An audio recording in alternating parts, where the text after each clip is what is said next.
This episode is brought to you by Mug Root Beer. It's 3 p.m. on a Thursday. Too late for a coffee, too early for a beer. So you walk around aimlessly in search of a mysterious third beverage. That's when you hear it. The sound of the dog. The sound of Mug Root Beer. So drink Mug Root Beer if you got that dog in you.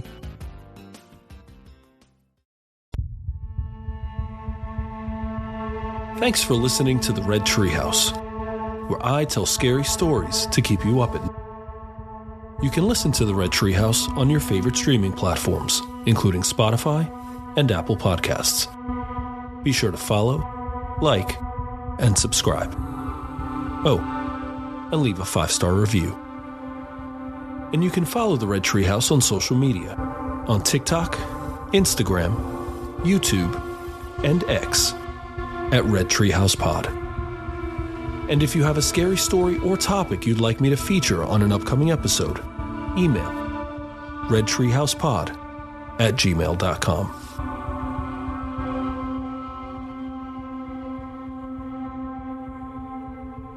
A few weeks ago, I was washing dishes, listening to a podcast, and generally minding my own business.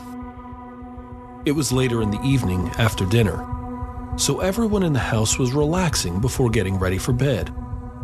My wife was in the living room, my daughter was in her bedroom, and my boys were upstairs in their rooms. As I moved the dishes from the drying rack to the cabinets, I had an overwhelming feeling that I was being watched. I turned around quickly, but there was nothing there. My daughter's bedroom door was closed, and it was just me in the kitchen. Even though I was alone, I couldn't shake the feeling that someone else was there. A few minutes went by, and things went back to normal. But as I finished cleaning up the dishes and wiping the sink and countertops, I felt it again. That scary feeling that I was being watched. Before I could turn around, though, I saw out of the corner of my right eye a dark shadow standing there. I blinked, only to see the shadow come over my shoulder. There isn't much that scares me, but I was spooked. My hair was standing on end, and I turned around quickly, only to find I was standing there by myself, like I'd been the entire time. It's not the first time I'd seen a shadow person in our house. In fact, in episode 6 of the Red Treehouse, I explained that our house appears to be haunted by 2 distinct entities, one of whom is a dark, foreboding figure. I'm convinced this is the entity who spooked me a few weeks ago. Now imagine yourself waking up in the middle of the night, groggy, and trying to make sense of your surroundings. As you come to your senses, you feel an ominous presence somewhere in the room. Looking around, you don't see anything. But you're on heightened alert as the hairs on your arms stand on end, and you can't shake the feeling that you're not alone.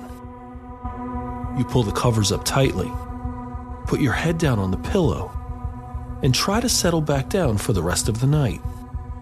But the feeling lingers. You open your eyes to make sure one last time that there's no one in the room. And that's when you spot it out of the corner of your eye. A tall, human-like figure standing at the foot of your bed. What's strange, though, is even against the darkness of the room, you can make out its shape. It doesn't move. It just stands there silently, almost stalking as you lie there unmoving and fear-ridden. You've just encountered a shadow person. What's interesting about this phenomenon is that it transcends time and culture. In fact, different cultures have unique explanations and experiences with shadow people.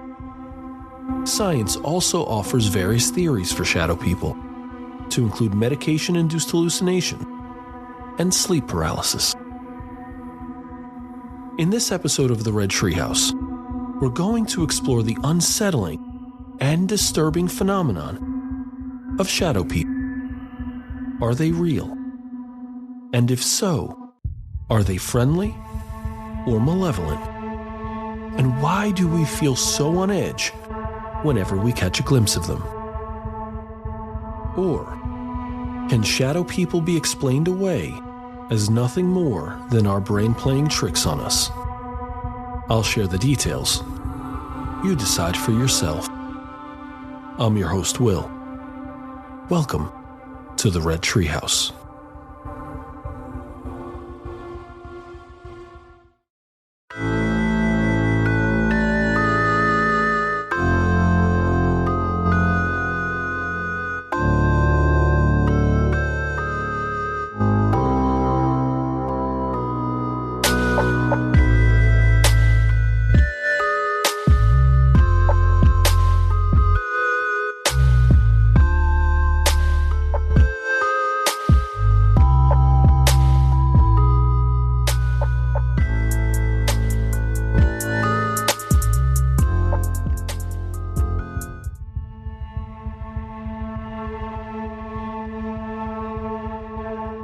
Depending on who you ask, shadow people are nothing more than dark shadows you see out of your peripheral vision. Blink and they're gone, just like that. For others, though, shadow people offer a brief, even terrifying glimpse into the supernatural. One article stated, quote, "Shadow people are dark, shadowy figures that you see. Unlike ghosts, where you typically don't see clothing and outlines, shadow people are just dark, deep figures." End quote. Another article offered an official definition. Quote, "Supernatural, shadow-like humanoid figures that, according to believers, are seen flickering on walls and ceilings in the viewer's peripheral vision." End quote. And in its simplest sense, these descriptions aren't wrong. Shadow people are exactly what they sound like. But, as with most things, there is more nuance to it. Some shadow people appear as wispy spectral figures, though most are described as tall and dark, wearing a black hooded robe or cloak. Near universal to the phenomena is the feeling of fear and dread that accompanies their appearance. For me, it was the uncomfortable feeling like I was being watched. For others, though, they may experience genuine fear, paranoia, and anxiety. It is believed that some shadow people can influence a person's thoughts or dreams and communicate with humans. And shadow people can appear in a variety of sizes: tall, short, long, round, small, or large. And while it's not exactly known what shadow people are, many believe they're malevolent or demonic. They are most likely to appear in dark corners of your home, alleyways, abandoned buildings, cemeteries, and more. I suppose my own experience with a shadow person was unique. It was dark outside, but the lights were on in my kitchen. And while shadow people are often thought to be ghosts, there is a unique difference, because the figure is shrouded in darkness and shadow, and it may not be possible to discern facial features and clothing. One article stated, quote, "These shadowy figures will simply appear in a humanoid form, seemingly made from the shadows themselves. They could be the size of an adult, but you may see them appear as the size of a child. You might see them in the corner of a room, moving through walls, and they may move extremely quickly once you've taken note of them." End quote. As if this weren't creepy enough, many shadow people are described as having red, glowing eyes. It seems shadow people are hard to classify, with some categorizing them as ghosts, orbs, aliens, time travelers, or, quote, beings from another interdimensional plane, end quote. The possibility that shadow people are aliens isn't as silly as it might sound. According to a Gallup poll from August 2021, 41% of Americans believe in life outside of Earth. Shadow people, then, are a disguise for extraterrestrials intent on hiding among us. Another theory is that shadow people are demons, as their appearance is often accompanied by dark, ominous thoughts and feelings. An anecdotal comment: of the two entities that haunt our home, only one, the dark figure, can be described as scary.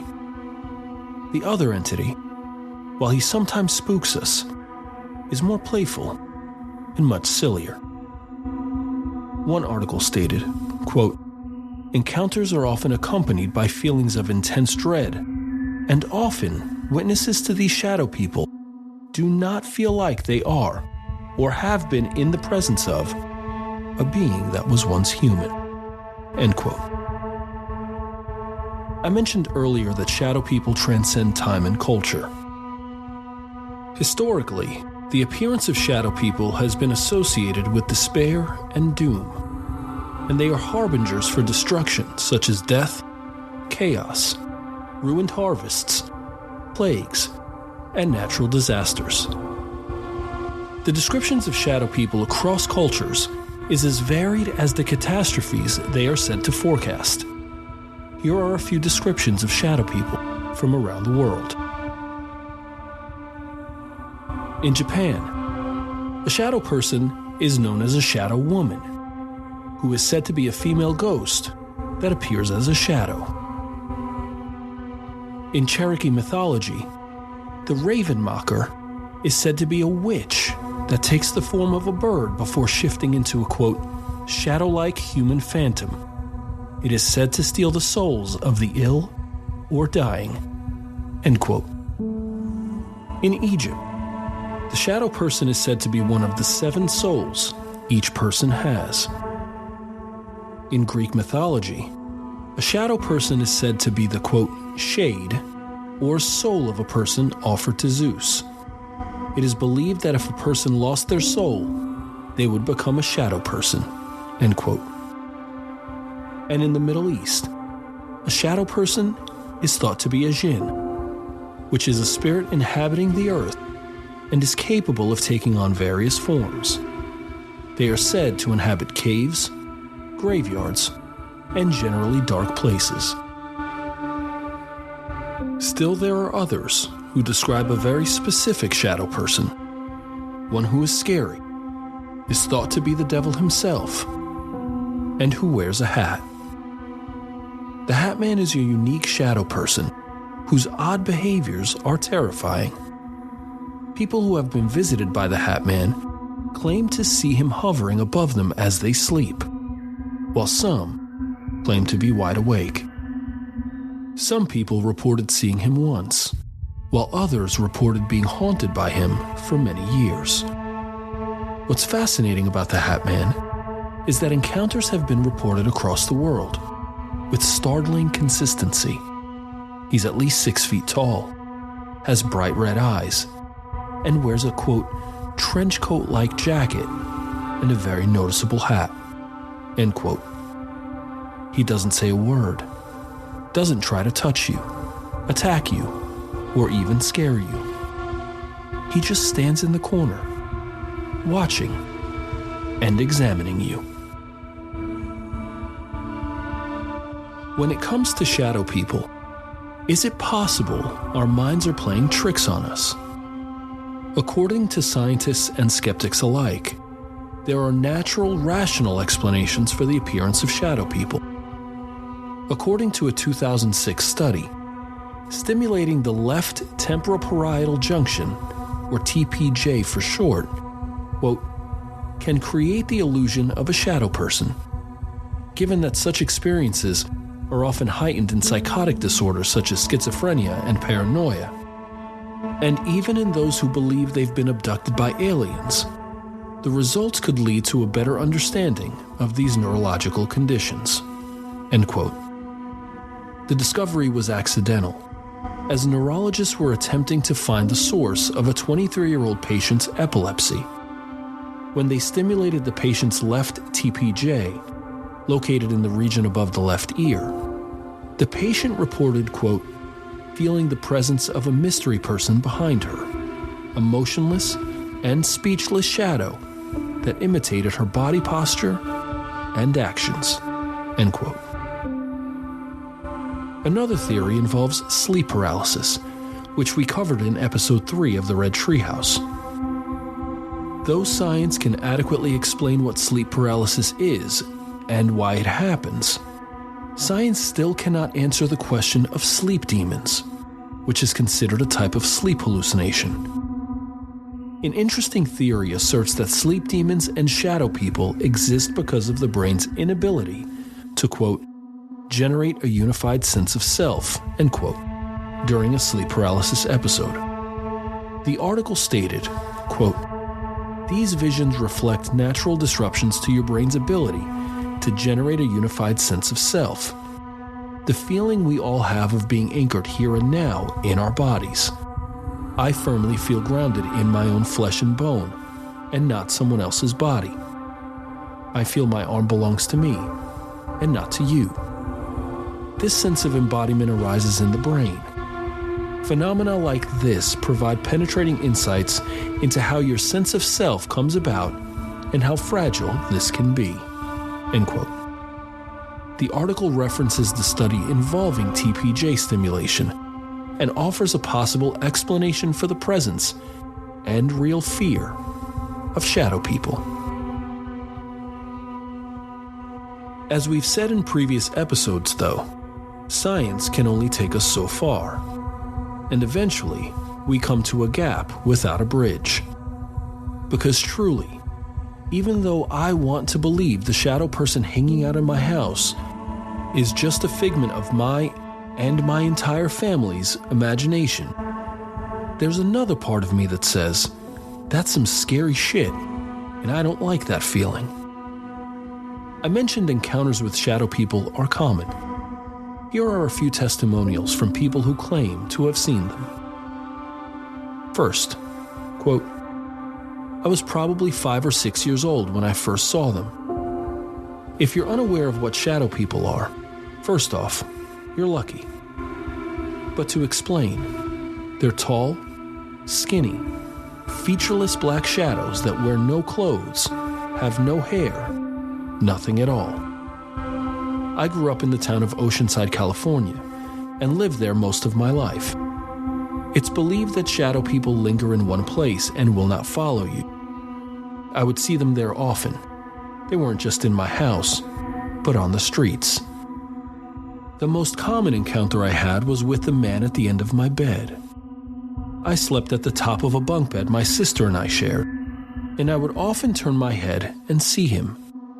He was fairly tall, almost reaching my bunk, around 6 feet. Shadow people do not speak, but they look, and when they see you, they're gone. If they notice you've seen them, they're gone. I like to believe they're shy. They're not harmful creatures, and nothing strange ever happened aside from their presence. They never tampered with animals, humans, or objects. In fact, I don't think the animals even saw them. Not everyone does. Most of the time, the man at the end of the bed just looked around in very swift movements. But it still felt like they moved in pictures. Almost every time I saw him, he would vanish almost immediately. There was one time, though, where my eyes met where his would be. That was astonishing to 9 or 10-year-old me. End quote.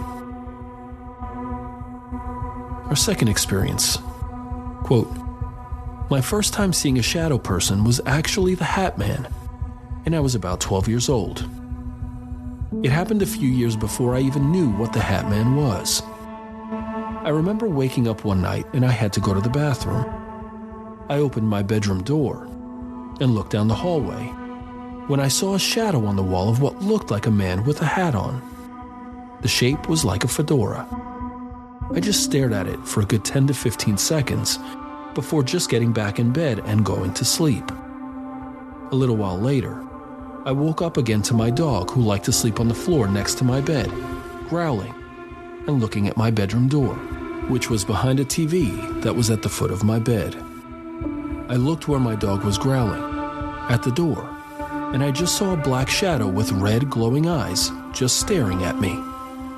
For some reason, I assumed it was my older brother, so I just laid back down and went to sleep.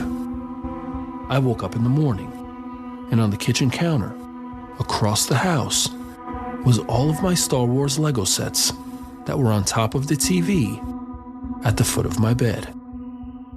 I asked my mother and my older brother if they did it, and they both denied it. After the Hat Man incident, I didn't see anything until I was about 21, and then I started seeing shadow people multiple times a week. I'd wake up in the middle of the night with a very intense feeling of dread and anxiety. I'd be really tense and afraid to move. I'd eventually look around and see 4 or 5 shadow people standing around my room. But the longer I stared at them, they'd eventually back away, then disappear. That was a very common occurrence." End quote.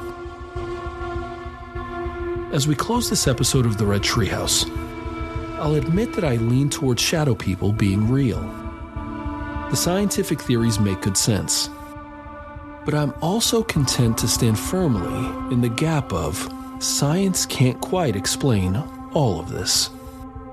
Besides, I've had enough strange encounters with shadow people to dismiss it outright as a figment of my imagination. And maybe more important, my own family members have also had similar, frightening experiences. Surely we can't all be hallucinating, can we? What about you? What do you think of shadow people? After all of this, these questions remain. Are shadow people real? And if so, are they friendly or malevolent? And why do we feel so on edge whenever we catch a glimpse of them? Or can shadow people be explained away as nothing more than our brain playing tricks on us? I shared the details. Now you decide for yourself. I'm your host, Will. Thanks for joining me in the Red Treehouse.